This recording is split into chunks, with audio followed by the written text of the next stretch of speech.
How's it going, everybody? Welcome to a brand new show. Agent Zero here, in partnership with the Raptors Uprising, of course. It's episode 1 called the RapUp, ladies and gentlemen. So kick back. We're gonna chill for a bit, talk NBA 2K League. Raptors Uprising made it through. We just watched the last pool, of course, go down. And day 1 of season 2 of the NBA 2K League is finally upon us. So we have a lot to talk about. Kick it. Ask some questions in the chat. We have an interview with Donohue coming soon. We're talking with the guys from the Raptors Uprising, interviewing some of the players. So a lot of exciting stuff. Say what's good in the chat. I'll be talking to the chat, all the good stuff. And let's get things started, ladies and gentlemen. Boom. Just in the background, I'm playing some regular blacktop here. Brush up on my dribbling skills. What's good, Zeddy? How you doing, man? SG, welcome.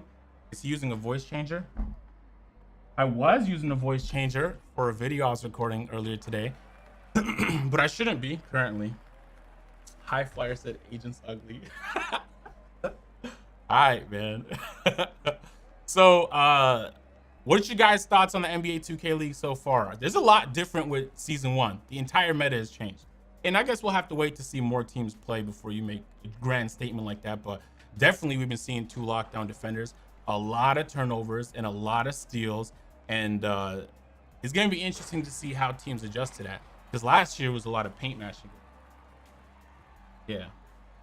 But I'm getting a lot of your voice. Is there like a voice changer going on that I don't know about? I don't think so, right? Should be good. The 2 locks ran my mind a little bit. Yeah, I mean, it works a lot like how 2K19 retail works. It's not as different as I thought it was going to be, but it's different enough to where, like, you have to know how to adjust or you're going to be left behind. I just greened that. What difficulty? Yeah, that's probably why. Sounds deeper than it does on YouTube videos. Yeah, it might be a voice changer. Whatever, guys. I always wanted my voice to be a little bit deeper, man. And now I've actualized that. Will we see Agent Beamstar appearance? No, but there has been enough news. You'll see one soon. In the upcoming few days, hopefully. What do you think about the Raptors Uprising in the NBA playoffs? Oh, you mean the Raptors in general? Championship, easy. Why no posts or athletics? Hey, give it time for the meta to mature, man. This is the first day, so all the teams that haven't played so far today, they're going to be watching the games, and they're going to adjust. And, you know, some of them might have seen some successful teams like the Raptors Uprising run 2 locks and make it to the next round, and that might make it into their gameplay or whatever the hell they have planned, right? And these teams have been practicing for weeks now, right? And so they've been playing up against each other, and so they understand each other's tendencies more than we might think, because it's not the first time a lot of these guys are playing. It'd be cool if a little bit more of that was streamed, to be honest, so we can see like how the scrims go behind the scenes, which teams are dominating in the scrims, etc. But I feel like that might give away some of the strategy that goes behind it, because if you're giving up all your plays in practice, then they might get you in the game. Bro, my 76ers finna win the Eastern Conference Finals in 6 games. Doubt that. Do you think they will keep 2 locks going, or will they change it back to 1 lock and a shooter? From what I understand, I think the shooting guard lockdown defender has better badges, and so people tend to use him. But there's also a lot of small forward locks. So, I mean, I have no idea how that is going to shape up. Because they're going to go back to their labs, back to wherever the city is, right? And they're going to strategize. And they're going to continue to do that. And so, over the course of weeks, man, it's going to change. So, and there might be patches the way there was in Season 1 as well, if they feel like they want to change up the meta. So, there's a lot that's going to be changing. But overall, I prefer 2 locks, at least in terms of a viewing experience, than I do the paint mashing in Season 1. But I guess that's just preference. If you play 2K19, then you're already used to playing 2 locks. Like that's not nothing new. Most teams run that, right? He is clamping me up. And that is Jamal Murray, by the way. That is not an amazing defender. Yeah, silver corner specialist. Who thinks the NBA store needs to sell 2K League game shorts? Yeah, they just put the shirts up on sale, and a lot of people were tweeting screenshots of them purchasing it. I didn't even get a chance to go on, man, but I need to rep my Raptors Uprising and cop some. All right, so this is how the streams are gonna go. This is the first one, so it's new, and we're gonna work through all our troubles, but we're gonna kick it to an interview soon with Brendan Donohue, the managing director of the NBA 2K League, and then we have the Raptors Uprising players, of course, to talk to. But we start. Am I gonna get past this guy? Do you guys see this? Yo, I promise you I'm not that bad at dribbling. But it's Jamal Murray makes him look like Kawhi Leonard when you put the difficulty up. Jesus, man. What do you think about the tournament format, like the point system? I have no idea what was just happening on that last game and why the Knicks just wouldn't go up for a shot in the final seconds. But I don't know, man. Point differential, I feel like, was a fair way to do it. But you've seen a lot of esports change up their point system, right? To find something that's more fair and more enjoyable to watch. And so it's probably just an experiment to see what works and what doesn't. And I guess we're gonna have to wait till the end of the tournament to see if it was a success or if they're gonna revert back to the way they did things in season 1. I have no idea why. I guess it's just like my voice changes on. Whatever, man. I have a beautiful, deep voice, yo. Got any tips on how to get your name out there if you're not a good player? All right, so here's the thing. I dropped a video a couple weeks ago. It was actually about a week ago, and I joined a Pro-Am team as a tryout, and it was supposed to be a prank where I just troll them and get them angry. But it turns out they're really nice guys, and they're willing to help you out. Just go on Facebook, go on Twitter, look for tryouts. Different teams have tryouts all the time. Hone your skills, get better. And as you continue to do these trials, you'll eventually get on teams, you'll practice, join tournaments, etc. Just get your skills up and work your way up that way. A lot of the guys in the 2K League did that exact thing. And that's how they got to the position they're in now. Because, man, I am getting destroyed by literally Jamal Murray. I will never let this go. What up, Kenny? Aiden, did you get verified on Twitter yet? No, man. It's tragic. I'm going to keep trying, though. I'll never give up. You guys got verified, man. I'm a little bit jealous. You guys deserve it, though. All right. So here's what we're going to do, ladies and gentlemen. We're going to kick it to an interview I had with Brendan Donohue. Once that's complete, we're going to come back, chill for a bit, talk to the Raptors Uprising. They're all chilling right now. Ask them some questions because there's a lot of questions to be asked. And then we'll kind of just go from there. All right. And so, yeah, we'll see you guys soon. First ever episode of the Wrap Up, we're joined by none only other than Brendan Donohue, the managing director of the NBA 2K League. Brendan, how are you doing? Agent, pleasure to finally get a chance to talk to the man. Long overdue, but I'm excited about it. Yeah, I've been meaning to go to a game. I swore I was going to go to a playoff game last year, but everything just happened so quick, I didn't even get a chance. So I'm going to come down to the studio for sure, sometime this year. And then we can meet in person then. Well, we'd love to have you. All right. Just a quick question. How often do you get a chance to watch the games yourself when, it's a game day or a tournament is going on? How much of the games do you actually get a chance to see? Because the Raptors Uprising just barely squeezed by and made it into the tip-off tournament. I was wondering if you caught any of that. So listen, I'm always running around, admittedly, but I do try to make sure I get to watch a little bit of every game. I actually did watch a lot of the Raptors games tonight. I will say I was very impressed. The double lock setup clearly made a difference for Toronto. And then I also think it was just cool to see really how they spread the ball around. I mean, every player in the starting five made a three at one point or another. Yeah. So I just think that they really set the tone out of the gates. And the second game, I think you can see, Kenny again had a great game, but you also see that having another ball handler on the team, bringing Freddie over, has made a big difference. And even though they lost the game, they actually did win a couple quarters, which helped them advance to the to the playoffs of the tournament. Right. I feel like the question everybody is wondering is, what archetype do you play? Do you play 2K? And if so, do you use a sharpshooter, a playmaker? I feel like no one has asked the question, but we've all been curious. So I do play quite a bit of 2K. I'm more of the kind of 10 p.m. to 12:30 a.m. guy. So I've been working pretty late. Yeah. But I'm working a couple of different players right now. Me and my sons, we shared a little bit. I got a 4. I got a sharpshooting 4. I worked in a point guard this year because I was talking to a lot of the players here in the studio, and I told them I had to work on my handle, on 2K19. So I went all in and got a point guard as well. So yeah, I went with a playmaking sharp. So, but I'm not good enough yet to play these guys. But I can hold my own. Yeah, we got to see you in the All-Star Celebrity Game sometime this year. That would be nice. maybe I'll bust it out and get on the sticks. All right. So a lot has changed from the season 1 to season 2 of the NBA 2K League. And one of the changes the broadcasters mentioned briefly was the actual facility in the studio. You guys made some changes to that. Can you speak on that a little bit? Yeah, it was pretty exciting tonight to just to see people who hadn't been here yet, to see their reaction. I mean, really, you could almost think of it as like Studio 2.0 this year in terms of, the entire stage is different. It's more elevated. We now have stands. We have even just little things such, now we have we had a really great atmosphere here. We're trying to up the fan experience. So we had a food truck outside where people go. So we're going to have people come in here. They're going to hang out. They're going to have a fun night.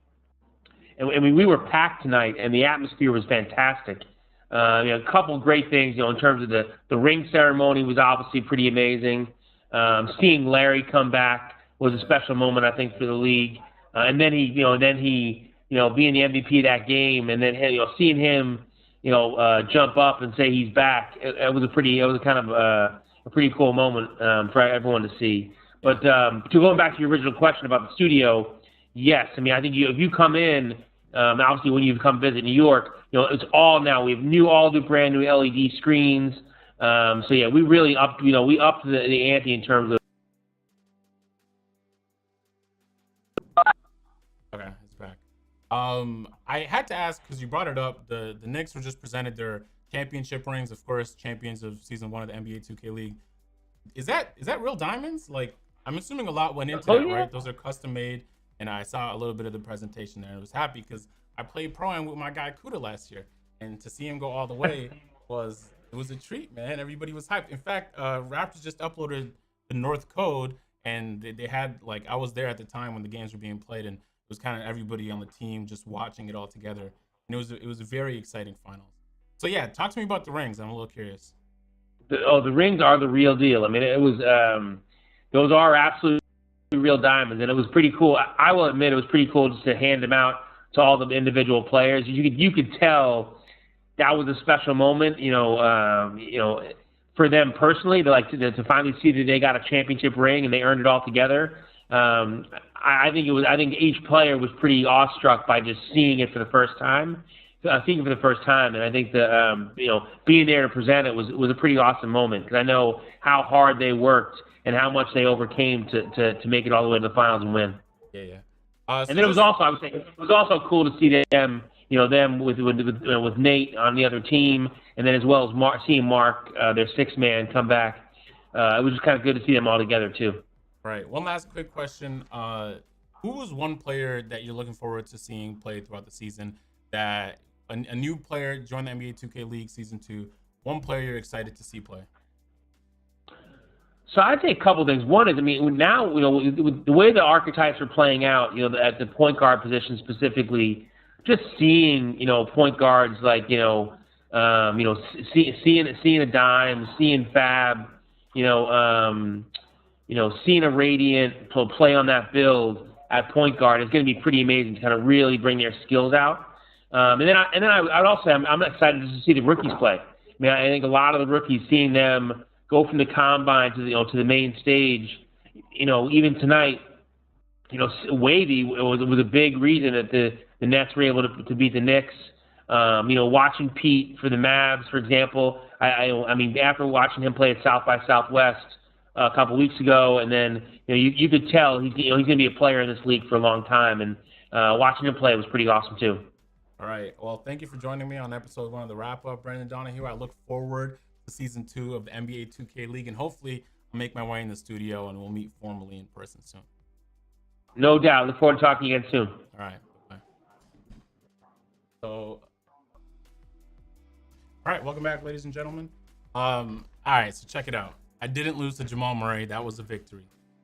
I had some water by my side because I'm in the middle of a water fast. And in a moment, we're going to kick it to the Raptors Uprising guys. They're all chilling in the hotel now, ready to talk. So yeah, why don't we just do that? By the way, shout out to Brandon Donohue. That was my first time actually speaking to him there. And very cool guy. I never got a chance to meet him in season 1, but I'm definitely going to come down to a game at some time in season 2. And we'll get to talking. We'll shoot some videos. We'll do some stuff. Anyway, let's kick it to the interview. We got the Raptors Uprising guys waiting for us in their hotel. How you doing, guys? What's up? Can you guys hear me? Hey. Hey. Well, I don't even know where to start. Everybody's all just in a row. How do you guys feel? You guys made it to the next round, and I feel like that's a little bit of pressure lifted off of you. Season 2 began. Ogie, my guy, man, you're back as coach for season 2, and I saw you back there. You were focused. What were you telling the guys, especially because there was some runs that was made against you guys, and of course, game 2 didn't go as expected. What was your mindset going into all of this? I was just telling the guys to stay composed. This game is a game of momentum, and sometimes you gain momentum, sometimes you lose it, and we just had to stay composed and stay focused. That's all I was telling them. Doza, I have to speak to you. You're in a team of guys who, like, they all know each other from season 1, right? And so you enter the house, and there's some chemistry to work on, of course, because there's new players. But you fit in really well, and you performed well in the games. What does that do to your confidence going into the next round of the tournament? To be honest, we're a confident group. Coming into the tournament, we lost to the Cavs, but we feel like we beat ourselves, really. Like, especially me, like, I'll do uncharacteristic things that, like little things like I do, like answering the ball to play, something like that. So the chemistry's all there. We're confident, and just, we lost the game, but it all worked out for us, and we made it out. Shane, I see How's you. the life back here, Agent? We're doing this, what up, chat, by the way? We're doing this for the first time, so feedback, please, will be much appreciated. Of course. We're using new hardware and stuff, too, so let us know if the audio is good and whatnot. Yeah, and also feel free to ask questions, and we can go back and forth because they're here to answer some questions. So if there's anything you want to ask these guys, you go ahead, put in the chat now, and I'll relay it. Think of this like a scrum, a post-game scrum. We're here to just like chat with you guys. We want this to be casual and kind of hang out. Mm-hmm. And the other thing, Agent, I'll point out is we finally advanced to the playoff of the tournament. Yeah. Last year we got eliminated, just so everybody knows, by the winner of every tournament in the first round of the tournament. We lost to the Sixers, we lost to the Blazers, we lost to the Knicks in the first round of every tournament. So, my God, it feels good to get that monkey off our back. Okay, Shane, you're on the edge of the frame here. I want to ask you, when you're making the decisions, trying to, I feel like more than any other team, you kept a lot of players from season 1. And there was some good talent in the pool for season 2. So what was your thinking behind bringing everybody back from last year? Yeah, I think there was a few teams that have brought back 4+ players, but we're definitely in small company there. I mean, we knew we wanted to protect most of this team, or the whole team, to be honest. Heading into that playoffs based on how well we were playing. Right. When the protection rules came out, we just weren't sure what the draft pool was going to look like, and so it was more like we didn't have enough information to make a decision at that point in time. So we figured we'll wait and see what happens. And in the end, we ended up getting our guys, and we were able to keep our second-round pick, which it would have cost us had we protected anybody else. And with that, we picked up Slim, and y'all in chat saw how well Slim was locking up today, so he's been invaluable to the lineup so far. Okay. Kenny, I have to ask, man, the 2-lock lineup, I feel like it's going to be very popular this year. We saw you guys come out with it. Is that something you guys are going to stick to? Or are you guys going to make adjustments? I don't want you to give away your whole game plan or anything like that, right? But after those 2 games, moving on, anything changed for you? Yeah, it's something that worked well for us during our scrimmages. It was one of our most effective lineups. As you said, we forced a lot of turnovers, and we trust those as the ball handler to have a big load and for him to perform. Especially when you got guys like Trey who's stepping up, making out shots after shots, and you got Quay, and like you mentioned, Slim was locking up. So it's a lineup that you could possibly see again. Diamond in the chat asked, how does it feel to be looking so good in that Toronto gear? Hey, shout out to all the kids in the park rocking our gear too. Absolutely. Yeah, we appreciate that. Appreciate the support, man. Appreciate that, guys. Yeah, they dropped the merch. So season 2 is here, and I feel like for you guys now, that means a lot, right? You guys are gonna be practicing all the time. What is it that gives you guys confidence going into games? Of course, there's the scrimmages, but is there any and this is an open question, anybody can answer. Is there any kind of routine you do leading up to games to give you the confidence? Because there's gonna be times where other teams make runs, and the bad teams are gonna crumble, and the good teams are gonna find a way to fight through it. And of course, give us an answer. There has to be somebody on the team with a routine, because when I go into an exam, I do weird breathing exercises. And people think it's crazy, but it helps me focus and I kill the exam. Going into games, you guys just listen to music? What goes on usually? Pretty much. You know, we just all have our little, you know, our talks before the game. Wait, can I see you in the frame? Because your head is kind of cut off. Oh, there you are. Okay. Oh, gosh. Put your phone face up there. There we go. Yeah, I see you. There we go. Yeah, I'm here. Yeah, before we just been having our talks before the games. Basically, you know, just all letting each other know that we are ready. You know, we've been here before. You know, we're ready for this moment. This is what we practice for every day. You know, I'm kind of the hype man, I guess. You know, I can talk crazy. So I started off, so you know, then everybody just react with it. You know, and just keep flowing from there. So. Dexter in the chat asks, "Who do you think will be your greatest opponent this year?" Ourselves. Yeah, ourselves. For sure, man. We only beat ourselves. We beat ourselves tonight in game 2. It's cliche, but it's really what, like, just from scrims and just games today, like, you can take away that, you know, we're a team that can come out really strong, and then a team that, you know, may beat themselves. You know, we're going to limit that. We know the mistakes we made, and we're going to adjust and be ready for Saturday. Okay. Magic, baby. Trey, this one's for you. Bones in the chat asks, I want to know the main difference between playing on that stage and playing at home. Playing on the stage, you just get this rush, like it's just like unnormal to me, for me at least. And then back home, you know, you just chilling with the guys, you know what I'm saying, headset on, listening to music or whatever like that. But playing on the stage it's real intense. It's way more intense than playing back home, I would say that. Y'all seen Trey get hyped? Yeah, you saw Trey play game 1. We couldn't get him in the chair. It was getting. You're gonna see that in our 6-tape volume 2 that comes out. We'll show you all that. It was. I'm sure you saw it in the broadcast. You might have missed some of it, but it was lit in the studio, man. I was gonna have to handcuff you guys. So, what does the rest of the week look like for you guys? I'm assuming you're gonna do a lot of prep and scouting on your next opponent. And some of the games you guys seen today is going to help you do that. Are you guys going to be watching all the games to see how everything unfolds? And is there any team you're particularly worried about? He said no. Ogie's like, absolutely not. We beat him in scrims. Yeah, we'll prepare like we do. We're gonna, you know, we're already looking at film. We're already looking at clips from tonight, but we'll get real organized and do a nice film session tomorrow. I'm sure Coach Ogie's got some plans as well. Yep. Okay. We're looking to just watch tape and focus on our next opponent, pretty much. Watch the rest of the games before Saturday, and you know, just looking forward to watch tape. All right. We're gonna head to the studio every night, pretty much watch games, and then these guys also have like NBA training. Make sure that we don't get in trouble on social media and stuff like that. So it's Quay's least favorite thing. That's all your rookies, that's We got one too. We got an 8 and 6. You're right. All right.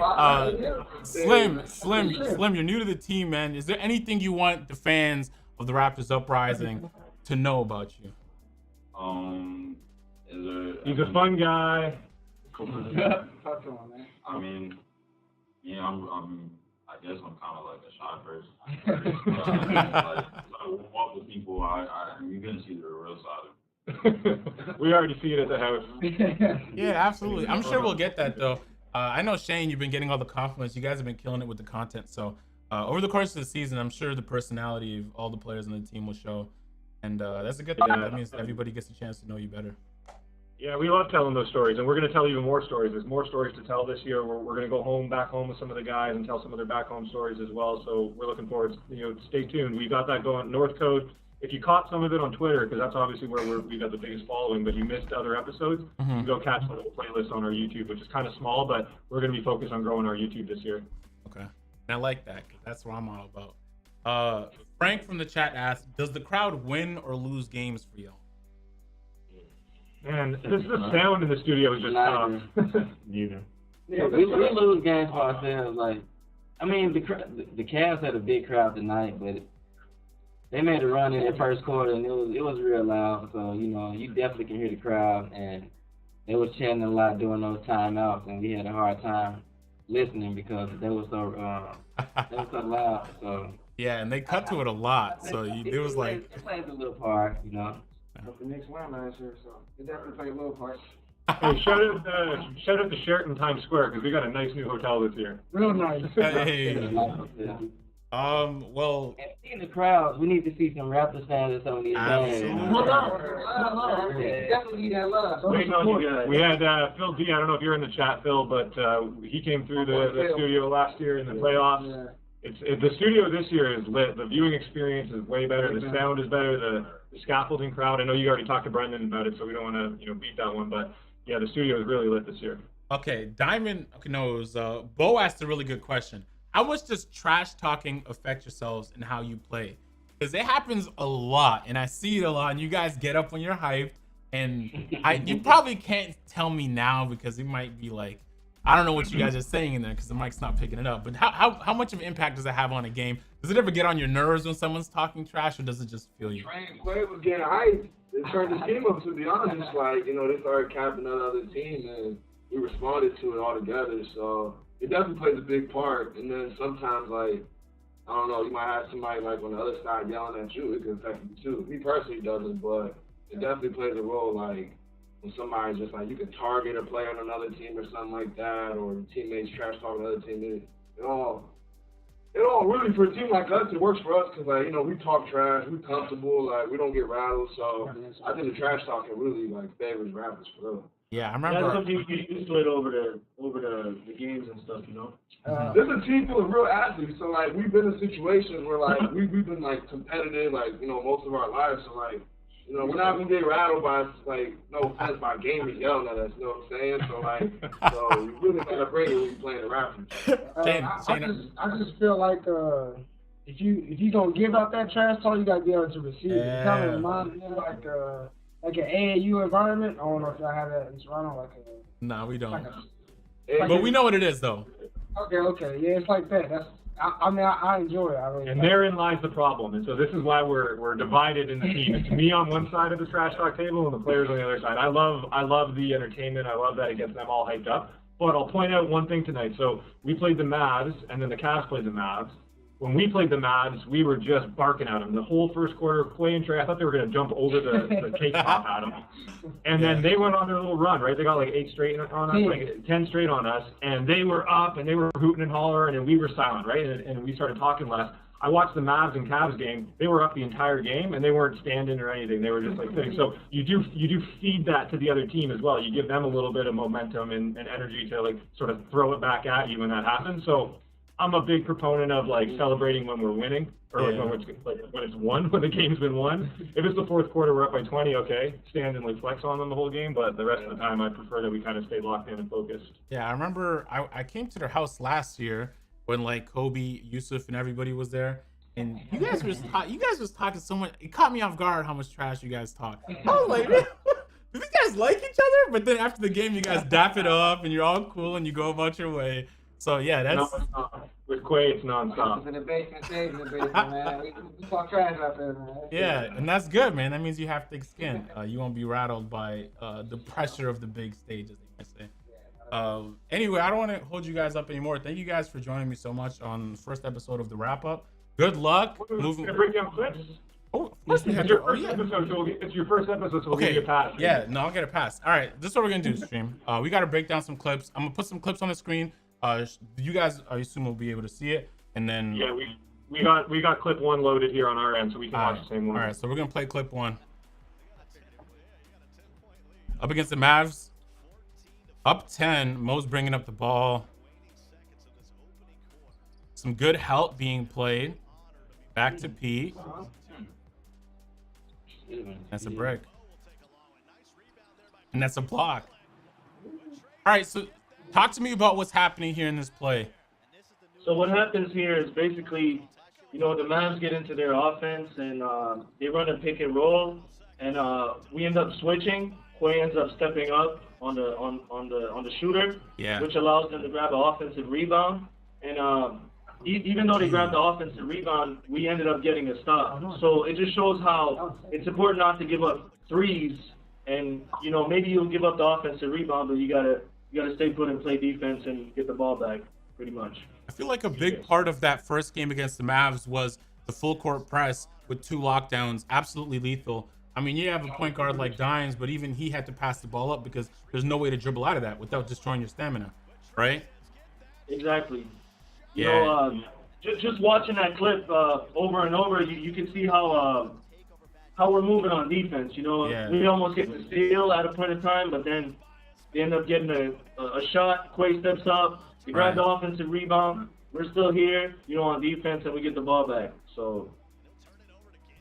Okay, all right, we're gonna switch it to video number 2 and just talk us through what's going on here this play, and yeah, let's get into it. Doza with an easy lay. And of course, it's Ogie focus. That was Doza, you know, splitting the screen, splitting the defense. And then we see Slim, you know, shout out to Slim, our rookie, 7 steals today. I want to give him a round of applause. You know, first game, he did really well. First game. Absolutely, man. All right, we'll switch it to video number 3.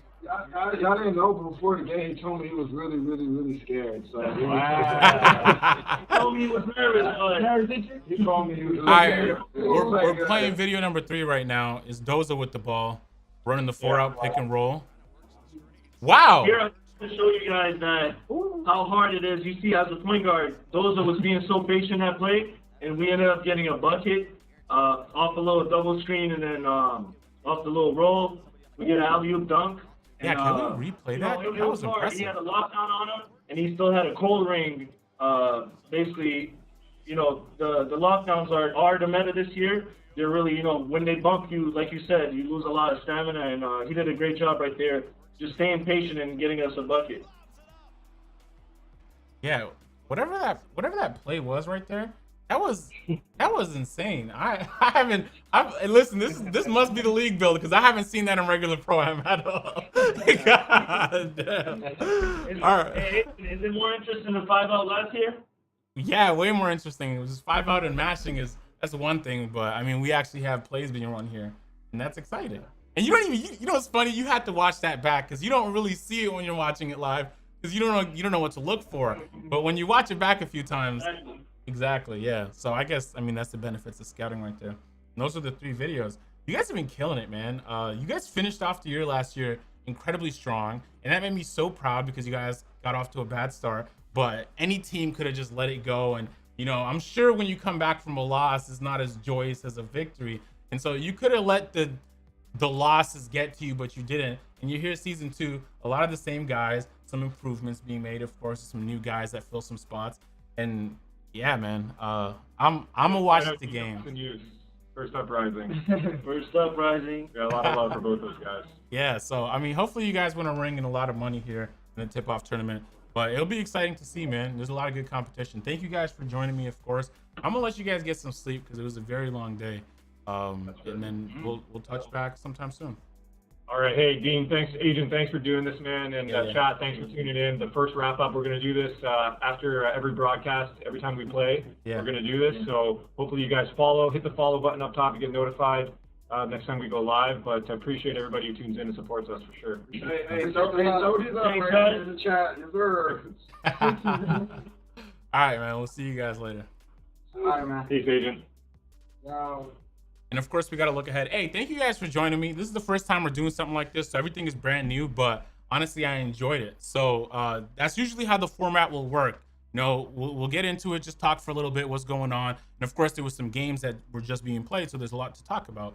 And then we'll get to talking and do some interviews, and then I guess just close off with this. We're going to try and make this a weekly show, and hopefully if you guys show support, it's going to be after the league's broadcast is finished. We're gonna boot up our broadcast, and then I guess we'll just go from there.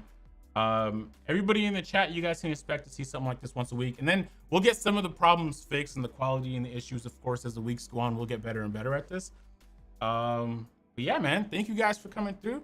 Of course, make sure to drop a follow on the Raptors Uprising GC Twitch page, because that's where we're gonna be hosting these, and put on notifications so you get notified when things go down. That's all we got, man. I'll catch you guys in the next one. I'm out. Peace.